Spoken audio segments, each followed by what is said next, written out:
everybody, thanks for joining me for our for the May 20th forecast for the May Forecast Challenge.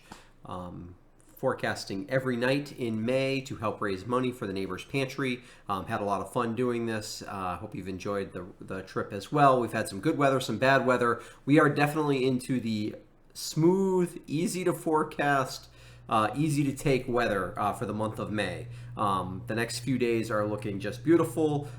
Really, we're basically looking at just rinse and repeat each day, maybe a little bit warmer on some days than others, and by a little bit, I mean like a few degrees, but really beautiful weather for the days going forward. You see the weather picture of the day. Thank you to Brian Pringley. I hope that's how I pronounce your name, for submitting that picture today. I will post that picture tomorrow morning, and you can then comment with a picture for tomorrow's picture of the day in the comment section of that Facebook post. So if you do that, you get an opportunity to win a loaf of my wife's sourdough bread. If your picture is chosen as the picture of the day, you get an extra 5 entries into that. But everybody who submits a picture will get a chance to eat to get my wife's sourdough bread, which is delicious, and you can find it on Instagram, Fellowship Bread. So, weather today, it was warm. We got 75 at my house. It was a cold start this morning. I did not think we would get that cold. Our dew point, usually you do not get much colder than your dew point in the evening. And my dew point at the house was about 39 when I went to bed last night. I was pretty confident we'd make it into the upper 30s. I got 32 at my house, which was pretty surprising. Not shocking for this time of May. It was very clear. It was a really good radiational cooling night. But to crash through the dew point that much was somewhat surprising. I didn't have too much frost, maybe just a hint of it in some of the spots, but I think it actually was so moist. We had to work so hard to get down to that temperature that saved us a little bit from a frost. We could get cool again tonight. I don't think we'll get quite that cool, although my dew point at the house is about the same right now as it was last night. So it's not impossible we could be down in the mid 30s again tonight in some of those favored valley spots in the Green Mountains. Otherwise, most of us will probably be in the upper 30s. Temperatures tomorrow will be a little bit warmer, if anything. All right, so quick look at what's going on. It's pretty simple. We have a major cutoff low pressure system over. Basically, it is slowly sunk slightly south. Yesterday it was in northern Kentucky.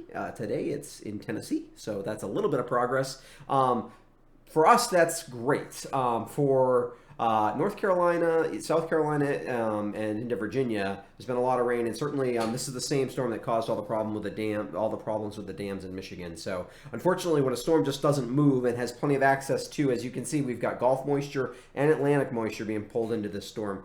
You can get those repeat thunderstorms. So hopefully things don't repeat right on the same spot, and people are just getting wet but not flooded. But certainly this is problematic if you're underneath it. However, we are underneath under the influence of this high pressure system from Canada, and you can see there's real dry air that has actually moved in over the top of us, and it's given us clear skies and beautiful weather. Radar will show that same picture. You can see a lot of moisture moving in here across North Carolina and the Virginia area. Normally, if you see this kind of radar return, you're like, oh, the storm must be heading right up the coast towards us. This time of year, not so much, and we aren't going to get any of that rain. It may meander towards us on Saturday with a few sprinkles, but by that point, the system will have pretty much died out, and how close it actually gets to us is yet to be determined. I think at worst, we see a couple of sprinkles and mostly cloudy on Saturday, but I think we'll actually even still see some sun on Saturday. Temperatures today, you can see low to mid 70s pretty much throughout Vermont. It's actually warmer up north than south today. As actually our air is coming from Canada, and believe it or not, the air in Canada is warmer. We've got temperatures into the 70s, well up into Ontario. So nice warm weather from all directions, basically. So what does that look like for the week ahead?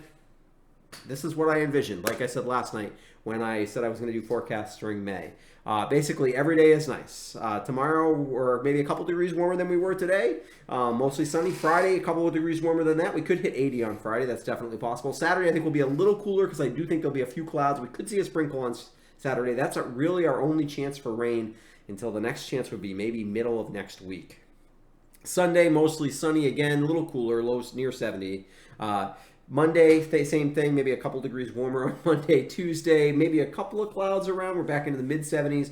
And then finally on Wednesday, by then a French front will be approaching us from the west. We have a chance of maybe an afternoon thunderstorm. We'll have to see how quickly that front makes its way towards us. It may actually just get stalled out in this very blocked up pattern. It's nice to be in a blocked up pattern when you're in the good spot. And right now we are. So it's going to be basically dry for the next week. What that does mean, the only other thing I would mention with that is what that means is if you're going to have an outdoor fire, just be aware that we're at the tail end of the worst of fire season as foliage starts to come out. But we are still sort of in fire season a little bit here in southern Vermont. And so just be cautious of that if you do burn. Please call your fire warden. My fellow firefighters would appreciate that. So anyway, I hope you're enjoying these forecasts. We will be back again tomorrow night with a forecast. We're doing this to raise money for the Neighbors Pantry in Londonderry, Vermont, where I volunteer. To find out how to do that, you can visit my website, or you can just go straight to my Patreon page, which is where I'm handling the donations for the month, and also how you can support me not just this month, but every month. So thank you for doing that, and thank you everybody for joining me for these forecasts. Had a lot of fun, and we will be back tomorrow night.